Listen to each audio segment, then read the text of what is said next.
জেলার সীমান্ত হিলিতে নির্বাচনী প্রচার ও জনসভা বিপ্লব মিত্রের।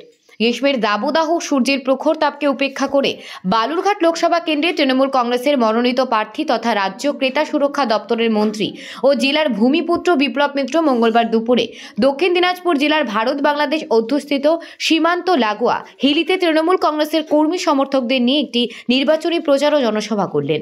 এই জনসভা থেকে বাংলার প্রতি বিজেপির বঞ্চনার প্রতিবাদ জানিয়ে কার্যত বিজেপিকে এক হাত নিলেন প্রার্থী বিপ্লব মিত্র। এর পাশাপাশি তিনি পশ্চিমবঙ্গ সরকারের বিভিন্ন প্রকল্পের কথা তুলে ধরে নির্বাচনী প্রচার ও জনসভায়।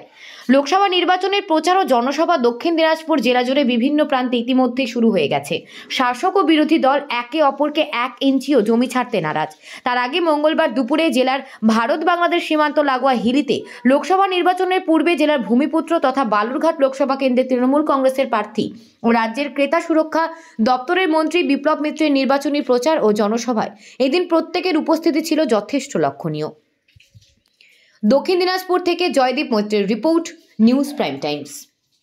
ফায়ার মার্কা জোড়া ফুল মার্কা 21 ফায়ার মার্কা জোড়া ফুল মার্কা